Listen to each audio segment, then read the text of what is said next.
यहीं से शुरू कर लेते हैं। ये फरमाइएगा कि मुल्क के सियासी मैदान में जो कुछ हो रहा है उसको आप किस तरह से देखते हैं? क्या पाकिस्तान तहरीक इंसाफ तहरीक चला पाएगी और क्या ये तहरीक फिर कामयाब भी होगी या इसको एक दफ़ा फिर नाकामी का सामना होगा? दोनों सूरतों में अगला लाहे अमल या सियासी सूरत हाल को आप किस तरह से देखते हैं? देखिए, इस वक्त बहुत कुछ हो रहा है। एक तो हालिया जो सेनेट के इलेक्शन हुए उसमें हमने देखा कि एक आपको वर्किंग रिलेशनशिप नजर आया हुकूमत के दरमियान और खैबर पख्तूनख्वा में पाकिस्तान तहरीक इंसाफ के दरमियान। इन्होंने एक फार्मूले के तहत अपने सेनेटर्स वगैरह भी मुंतखब करवाए। इस चीज के ऊपर क्या बिल्ड किया जा सकता है, क्या कोई मजीद कोई बेहतरी आ सकती है, वो अनफॉर्चुनेटली मुझे नजर नहीं आ रहा। फिर अली अमीन साहब ने जिस तरह के बयान दिए, आज इस तरह की खबरें भी आ रही हैं कि जी हुकूमत, वफाकी हुकूमत ये चाहती है कि खैबर पख्तूनख्वा में पाकिस्तान तहरीक इंसाफ की हुकूमत का खात्मा हो। अब जो तहरीक की बात है, देखें फिलहाल तो मुझे उस तरह तहरीक नजर नहीं आ रही ग्राउंड के ऊपर। पाकिस्तान तहरीक इंसाफ के लोगों को सजाएं भी हो रही हैं। अब आपको पता है कि रात को 2-2 बजे तक मुकदमात चल रहे हैं। डॉक्टर यास्मीन राशिद साहिबा को, कुछ कायदीन को सजाएं हुई हैं। तो जमात के ऊपर मुख्तलिफ जगहों पे मुख्तलिफ किस्म के जो है ना इस वक्त चीज़ें उनको उनके सामने आ रही हैं। तो ऐसे मौके के ऊपर ये एक्सपेक्ट करना कि कोई वो बहुत बड़ी तहरीक चला लेंगे, टू बी ऑनेस्ट इमरान साहब, मुझे उस तरह वो तहरीक चलती हुई फिलहाल नजर नहीं आ रही। लेकिन अगर ज्यादा नाअहलियां होती हैं और खैबर पख्तूनख्वा की हुकूमत का खात्मा कर दिया जाता है, तो वो मेरे ख्याल में कुछ ऐसे पॉइंट्स होंगे, फिर उनको भी पता है कि अब इस सिस्टम के अंदर जो हमारी स्टेक है वो खत्म हो रही है और मामला सड़कों पर ही हल होंगे। फिर शायद हो सकता है कि तहरीक में कोई जान पड़े। अच्छा काजमी साहब, ये फरमाइएगा कि मार्का हक और ऑपरेशन बुनियानुल मरसूस में कामयाबियों के बाद ये जो चीफ ऑफ आर्मी स्टाफ हैं हमारे field marshal general Asim Munir साहब, इन्होंने चीन का भी दौरा किया, अमेरिका का भी दौरा किया और फिर वज़ीर ख़ारजा का भी आजकल जो दौरा अमेरिका है। इन सारे मामलात को आप किस नज़र से देखते हैं? पाकिस्तान को इनसे किन किन शोबों में फ़ायदे होते आपको नज़र आते हैं? देखिए, आप देख लें कि मुल्क में दो बड़ी सियासी जमातों की हुकूमत है, लेकिन ये कितना डिलीवर कर सक रहे हैं वो हमारे सामने। अगर बिजनेसमैन को भी इशू होता है तो वो भी जाके फील्ड मार्शल साहब से मिलते हैं और फिर बाद में बिजनेसमैन ने बाहर आके बताया कि उन्होंने हमारी बात भी सुनी। और सीनियर सहाफ़ी कामरान खान साहब ने ये खबर दी कि काफ़ी अरसे से बिजनेसमैन कोशिश कर रहे थे कि कोई वज़ीर आज़म से मुलाकात हो जाए, डार साहब से मुलाकात हो जाए, लेकिन मुलाकात नहीं हो सक रही थी, कोई उनकी बात सुनने को तैयार नहीं है। और फिर आलमी सतह के ऊपर भी आपको पता है प्रेसिडेंट ट्रंप से भी हमारी इस्टेब्लिशमेंट की क़यादत की मुलाकात हुई, दीगर जगहों के ऊपर भी उनका किरदार आपके सामने है। दूसरी जानिब जो हुकूमत का किरदार है, जहां पे इन्होंने अपनी तनख्वाहों में इजाफा तो किया है, लेकिन क्या डिलीवरी उस हद तक है? वहां पे आफिया सिद्दीकी साहिबा के हवाले से जो इसाक डार साहब ने बयान दिया कि जी वो ड्यू प्रोसेस है और इसी तरीके से उसी ड्यू प्रोसेस के तहत इमरान खान साहब को सजाएं दी हुई हैं, तो वो ड्यू प्रोसेस उस वक्त कब कहाँ था जब इसाक डार साहब के अपने मुकदमात चल रहे थे? तब तो आप इस मुल्क से चले गए थे, आप मुल्क में नहीं रहे, आप तो उस ड्यू प्रोसेस का हिस्सा नहीं बने, क्योंकि आपको मालूम है कि यहाँ पे जब हालात बदलते हैं तो बहुत सारी चीजें बदल जाती हैं। सम टाइम ऐसी चीजें भी होती हैं जो आइन और कानून से मावरा होती हैं। माजी के अंदर जो इन्होंने खुद एक मजिस्ट्रेट के सामने बयान दिया, जमा करवाया हुदैबिया पेपर मिल्स वाले केस में, हुदैबिया मिल्स वाले केस में, उसमें इन्होंने बताया कि जी हमने मनी लॉन्ड्रिंग की है। नवाज शरीफ साहब पे इल्जाम लगाया, क्या वो भी ड्यू प्रोसेस था? बाद में उन्होंने कहा जी मुझसे जबरदस्ती वो बयान लिया गया। तो जो इस मुल्क में ड्यू प्रोसेस होता है वो हमारे सामने है। उसको जोड़ना आफिया सिद्दीकी के ऊपर जो भोंडा किस्म का केस बनाया गया अमेरिका में और जिस तरह सजा हुई, उसको जस्टिफाई करना, मेरे ख्याल में ये कोई मुनासिब जो है बात नहीं लगती थी इस मौके के ऊपर। उनको तो जाके वहां पे मुकदमा पेश करना चाहिए था। तो कारकर्दगी जो सियासी साइड पे है, टू बी ऑनेस्ट इमरान साहब वो काफी मायूस कुन है। अच्छा काजी, अभी आपने इसाक डार साहब का जिक्र किया, तो इसाक डार साहब के हवाले से मैं दो सवाल आपसे करना चाहूँगा। पहला सवाल ये फरमाइएगा कि उनका ये कहना है कि पाकिस्तान अमेरिका के साथ मजबूत ताल्लुकात चाहता है, लेकिन इन ताल्लुकात को चीन और पाकिस्तान के ताल्लुकात के तनाज़ुर में ना देखा जाए, तो इस बयान पे आपका क्या तबसरा है? देखिए, वहाँ पे अटलांटिक कोस्टल में भी जब बात हो रही थी तो उनसे पूछा जा रहा था कि जी आप पाकिस्तान जो है उसने चाइना का बड़ा असला खरीदा और हालिया जो हमने भारत को जंग में शिकस्त दी, पूरी दुनिया ने देखा उसमें चाइनीज असला इस्तेमाल हुआ और इसकी वजह से अब पूरी दुनिया उस हवाले से पूछ भी रही है। लेकिन चीन के साथ हमारे एक स्ट्रेटेजिक पार्टनरशिप है, चीन के साथ हमारे दरीना इस किस्म के ताल्लुकात हैं। जैसे आप कह सकते हैं कि कुछ मामलात ऐसे हैं कि जिन पे हमें उम्मीद नहीं होती कि अमेरिका की जानिब से हमें मदद मिलेगी, लेकिन चीन की जानिब से वहां पे भी हमें मदद मिलती है।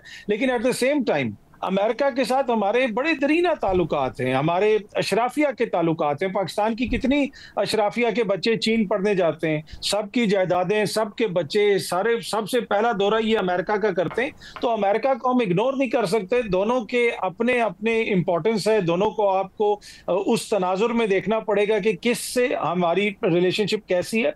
और यही चीज हमने उनको भी बतानी, हमें किसी एक कैंप में जाने की जरूरत नहीं है।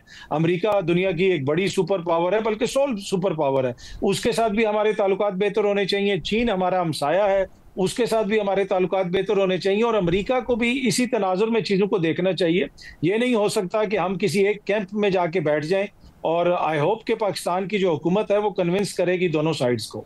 अच्छा सर, दूसरा सवाल मेरा ये है कि नायब वज़ीर आज़म हैं हमारे इसहाक डार साहब, उन्होंने ये भी फरमाया है कि हमारा पहला हदफ G20 में शमूलियत है।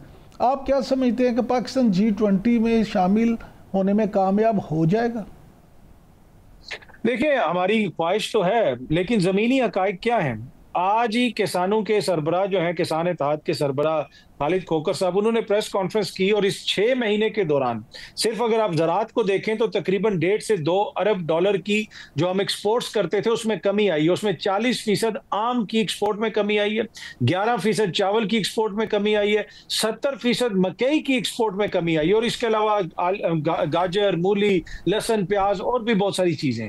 और पहले 6 माह के दौरान जनवरी से लेके जून तक हमने 2 अरब डॉलर की कपास इंपोर्ट की है। आप वर्ल्ड बैंक की रिपोर्ट देखें तो इस वक्त पाकिस्तान की आधी आबादी 45% पाकिस्तानी गुर्बत का शिकार हो चुके हैं। तो ये G20 में तो जरूर शामिल हों, लेकिन इस वक्त जो जमीनी हकायक हैं वो तो आवाम की जो हालत है वो बहुत बुरी हुई हुई है। इकॉनमी बेहतरी के दावे तो हैं, महंगाई की कमी की बातें भी की जाती हैं, आज चीनी तारीख की बुलंद तरीन सतह पे मिल रही है। तो हमारी दुआएं ख्वाहिश अपनी जगह पे, लेकिन जो जमीनी हकायक हैं वो तो इसके बिल्कुल बरक्स हैं इमरान साहब। अच्छा सर, ये फरमाइएगा कि पहले तो खैबर पख्तूनख्वा में वज़ीर आला गवर्नर के दरमियान आँख में टक्का चलता रहता था। अब सूरत हाल पंजाब में भी कुछ इस तरह की हो गई है और गवर्नर पंजाब ने जो ख़त लिखा है वज़ीर आला पंजाब को, उस पर अज़मा बुखारी साहबा का बड़ा सख्त रिएक्शन भी आया है। तो आप क्या समझते हैं, ये सिर्फ दोनों तरफ से कंपनी की मशहूरी है या इतना बढ़ेगा कि वफाक तक भी जाएगा? नहीं, मुझे नहीं लगता कि ये वफाक तक जाएगा। ये सिर्फ अब एक तरह से जहाँ पे मफादात टकराते हैं, जहाँ पे कोई पॉलिटिकल पॉइंट स्कोरिंग करनी होती है, वहाँ पे एक दूसरे के खिलाफ बयानात दे दिए जाते हैं। एक गवर्नर साहब ने तो एक टीवी इंटरव्यू में बताया कि वो वफाकी वजीर भी अपनी सीट आ रहा था, वो भी अपनी सीट आ रहा था। फिर बिलावल साहब हर दूसरे मौके पे कहते हैं भाई हम फॉर्म 47 वाले नहीं हैं, लेकिन उन्हीं फॉर्म 47 वालों से बिलावल के जो फादर हैं वो वोट लेके सदर बन जाते हैं। तो मसला ये है कि इनके मफादात, जब तक इमरान खान साहब की सियासत चल रही है, जब तक इमरान खान साहब का बयानिया बिक रहा है, इनके मफादात आपस में जुड़े हुए और इनको पता है कि ये इन्होंने इख्तदार में इसी तरीके से आना है। तो इनकी लड़ाई मुझे होती हुई नजर नहीं आ रही है, टू बी ऑनेस्ट। बाकी थोड़े बहुत बयानात चलते रहेंगे, एक दूसरे के ऊपर क्रिटिसिज्म भी होता रहेगा। इनका असल मसला इमरान खान है, ये किसी नजरिए पे थोड़ा इकट्ठे बैठे हुए। अच्छा काज़मी साहब, ये फरमाइएगा कि इमरान खान साहब ने 9 मई में जो ज़मानत मनसूखी का जो मामला है वो सुप्रीम कोर्ट में चैलेंज कर दिया है। तो आप क्या समझते हैं, आपको क्या वजदान होता है कि क्या सुप्रीम कोर्ट में उन्हें रिलीफ मिलेगा या नहीं? देखिए, ये तो मोअज़्ज़िज़ अदालत मेरिट पे जो मुनासिब समझेगी वो फिर वो फैसला करेंगे। जब फैसला आ जाए तो फिर उसके ऊपर हम कमेंट भी कर सकते हैं। लेकिन 26वीं आईनी तरमीम के बाद काफ़ी मामलात ऐसे हैं जिनके ऊपर एतराज़ भी किया जा सकता है, मुकदमात सुने नहीं जाते। खान साहब का जो इस्लामाबाद हाई कोर्ट में मुकदमा लगना है उसके बारे में वो बार बार एप्लीकेशन वगैरह भी दे चुके हैं कि इसको जल्दी सुना जाए। फिर इमरान खान साहब की मुलाकातें नहीं हो सकती। फिर जो जेल इंतज़ामिया प्रेस रिलीज जारी करती है, उस प्रेस रिलीज के अंदर सुपरडेंट साहब साहब जो है इमरान खान का नाम नहीं लिखते, बल्कि बताते हैं बानी पीटीआई, बानी पीटीआई। तो इन सारे हालात के अंदर इमरान खान साहब को कानूनी मसाइल नहीं है, जिस तरीके से चीज़ों को डील किया जा रहा है, जो दीगर मामलात हैं, उसकी वजह से उनके मसले हैं। बाकी अगर मेरिट के ऊपर चीज़ें हों, तो मुझे नहीं लगता कि उनके मुकदमात को ज़्यादा दिन चल सकेंगे, लेकिन क्या मुकदमात चलने दिए जाते हैं उस तरह मेरिट पे, वो एक बड़ा क्वेश्चन है। अच्छा काज़मी साहब, सीनियर सियासतदान और साबिक गवर्नर पंजाब मियां मोहम्मद अजहर की वफ़ात के बाद हल्का जो 129 है NA, उसके बारे में बड़ी चहम गोइयाँ हो रही हैं। कुछ लोगों का ख्याल है कि हमाद अजहर साहब या उनकी कोई फैमिली का जो मेंबर है वो वहाँ से मैदान में उतरेगा। दूसरी तरफ इस वफ़ात पे मुस्लिम लीग नून की तरफ से भी, हुकूमत पंजाब की तरफ से भी उनको बड़ा एक अच्छा जेस्चर दिया गया है। तो आप क्या समझते हैं कि ये मामला किस तरफ जाएंगे? देखिए, ये हल्का बड़ा इंपॉर्टेंट है। मरहूम मियां अजहर साहब का जो हल्का है 1 to 9, इस पे अब नून लीग जो है वो अभी से उन्होंने वर्किंग शुरू कर दी है, क्योंकि वो जो बयानिया है कि मरियम बीबी की हुकूमत काम बहुत ज्यादा कर रही है और बड़ी तरक्की हो गई है पंजाब के अंदर, और जो बड़े मियां साहब हैं वो भी लाहौर की वजह से ही दिल बर्दाश्ता हुए थे। गुज़िश्ता बरस जो इलेक्शंस हुए लाहौर के अंदर, जो इनके साथ हुआ वो पूरी कौम ने देखा। इस वजह से अब इस हल्के को जीतना इनके लिए बहुत जरूरी है। क्या ये किसी को ऑफर करेंगे? हो सकता है ये किसी और को टिकट ऑफर करें। इस तरह की इतलात भी थी कि हमाद अजहर साहब को भी हो सकता है ये ऑफर करें, लेकिन हमाद अजहर साहब वहां से इलेक्शन लड़ेंगे और तहरीक इंसाफ की तरफ से इलेक्शन लड़ेंगे। अब उनके पेपर मंजूर होते हैं या नहीं मंजूर होते, ये एक अलग बहस है। लेकिन नून लीग को के लिए ये जो हल्का है ये बड़ा इंपॉर्टेंट हल्का है, और उनकी पूरी कोशिश है कि हमारा जो रिवाइवल होना है पंजाब के अंदर, उसमें जरूरी है कि हम लाहौर का ये हल्का जीतें। वैसे आप किसी दिन बाहर निकलें, माइक लेके जाएं, उस हल्के में घूमें फिरें, तो आपको पता चल जाएगा कि वहां पे अवाम क्या सोच रही है, उन्होंने किसको वोट देना है। तो जमीनी हकायक तो यही है कि नून लीग वहां से मुझे जीतती हुई नजर नहीं आ रही, लेकिन ऑन द डे क्या होता है, अवाम किसको वोट देते हैं, ये तो फिर उस दिन ही पता चलेगा जिस दिन ये इलेक्शन होते हैं। लेकिन नून लीग ने इस हल्के को जीतने के लिए अभी से बाकायदा प्लानिंग शुरू कर दी है।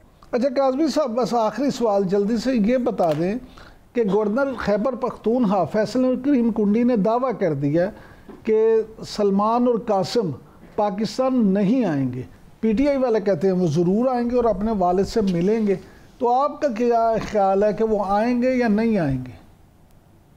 देखिए, उन्होंने ये कहा तो है कि वो पाकिस्तान आएंगे। जो फैमिली ज़राए से मेरी बात हुई बरतानिया में भी और पाकिस्तान में भी, वो यही कहते हैं कि जी उन्होंने ये तय किया है कि हमने आना है, लेकिन आलमी सतह के ऊपर वो एक बयानिया बना रहे हैं, मुख्तलिफ जगहों पे उनकी मुलाकातें वगैरह हो रही हैं। हतमी तारीख का अभी तक कोई फैसला नहीं किया गया, उन्होंने किस तरीके से आना है, उनके साथ किस किस ने आना है, कोई बैन अल-अक़वामी जर्नलिस्ट उनके साथ होंगे, क्या कोई बैन अल-अक़वामी सियासतदान उनके साथ होंगे, ये वो सारी चीजें जो अभी तय हो रही हैं। ये तो जरूर डिस्कशन हुई हैं कि वो आएंगे पाकिस्तान, और उन्होंने इस ख्वाहिश का इजहार भी किया है, लेकिन अभी तक तारीख कोई हतमी तय नहीं हुई है। और दूसरी ये जो खबर आती रही कि जमायमा ने अपने बेटों को मना कर दिया, ऐसी भी कोई बात नहीं है, ना ही उनको किसी ने मना किया है, इसलिए कि अभी तक तो वो हतमी तारीख वगैरह कोई तय नहीं हुई थी। हाँ, इधर आके क्या वो किसी तहरीक में हिस्सा लेंगे, ऐसी कोई बात मुझे सूरत-ए-हाल नजर नहीं आती। इधर आके वो अपने वालिद से ही मिलना चाहते हैं, और उनका इधर आना ही मेरे ख्याल में काफी बड़ी खबर होगी, जिसकी वजह से हुकूमत के लिए थोड़े बहुत मसाइल तो पैदा हो सकते हैं। मुझे नहीं लगता कि वो तहरीक में हिस्सा लेंगे, लेकिन उनका यहाँ पे कब आना है, उन्होंने कब आना है, ये अभी तक हतमी तारीख जो है वो तय नहीं हुई है।